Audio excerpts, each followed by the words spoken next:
itu statusnya sebenarnya sudah, ibu tadi itu janda sebenarnya, sudah janda kan. Jadi ditinggalkan suami, cerai ya. Jadi memang belum mempunyai anak. Jadi yang diceritakan tadi itu kan hanya penghasilan dari kebun kelapa dia. Sedangkan untuk kehidupan sehari-hari dia itu mengambil upah lah. Mengambil upah itulah tambahan dia kan, untuk tambahan hidup dia. Memang kita kesian. Ya, bila dia cakap 200,000 saya jadi kisah. Ya, betul. Astagfirullahaladzim. Dan jantung saya macam nak tercabut. Kalau 200,000 ringgit Itu sehingga boleh.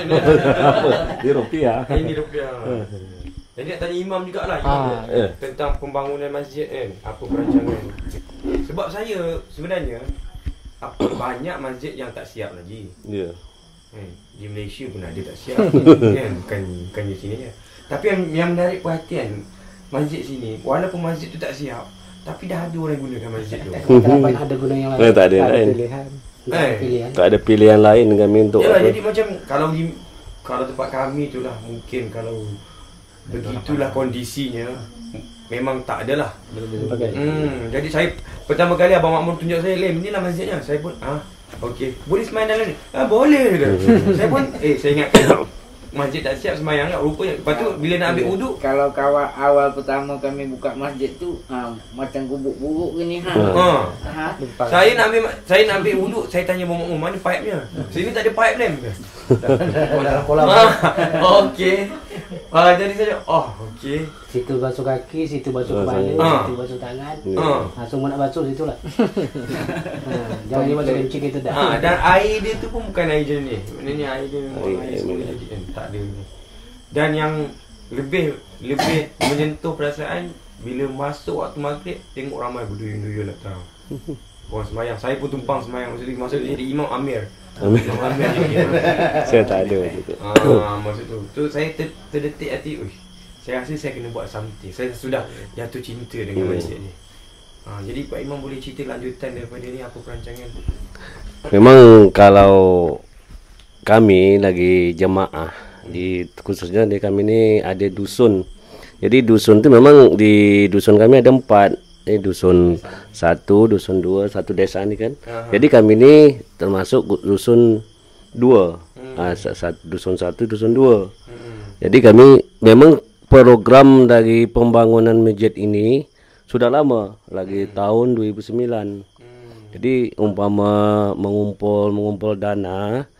Jadi dengan adanya kata sepakat dari jemaah, jadi dibeli pasir, dibeli batu. Jadi kalau dikumpul lama-lama, umpama kata Pak Ustaz tadi sekaligus bangun, mungkin tak tercapai. Jadi dengan ada sepakat itu, apa aja yang dapat dibangun masjid ini dibuat dulu. Jadi dengan itulah keadaan masjid kami itu dengan dananya Pak Ustaz.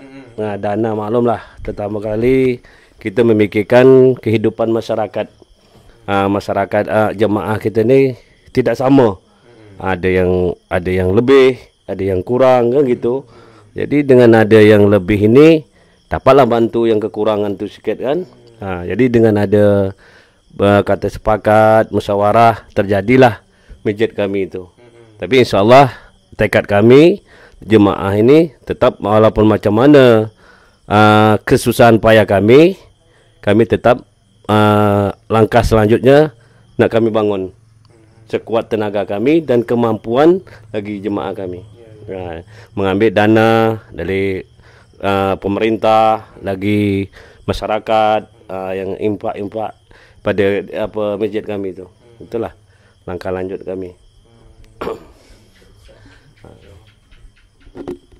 Maknanya nanti selepas ni walaupun sudah siap 100% pun boleh diteruskan lagi untuk menambah baikan insyaallah.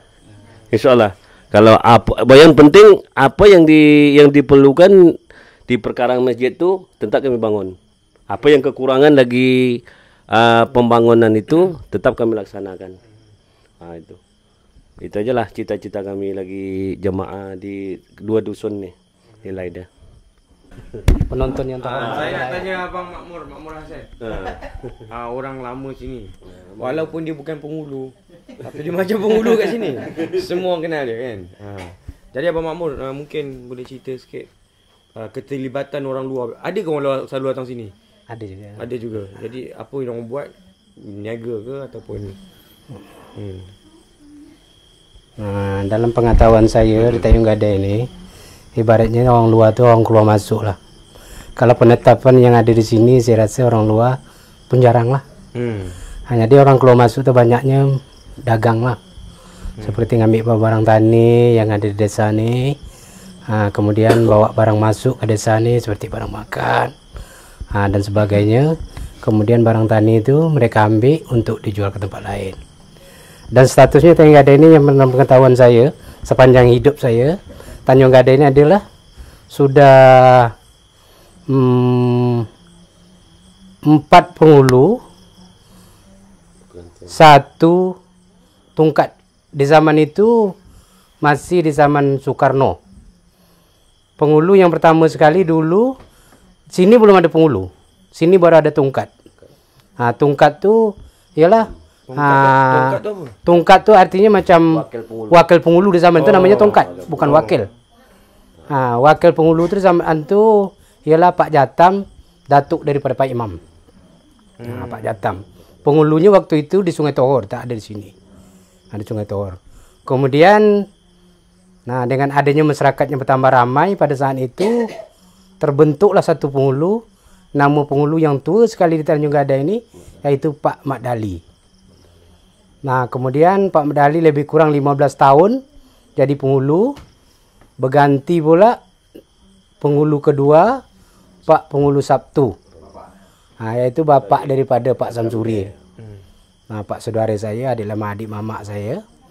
Kemudian Pak Sabtu lebih kurang memimpin desa ini 36 tahun.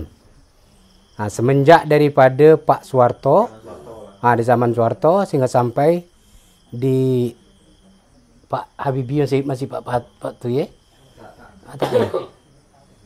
Lebih kurang 36 tahun.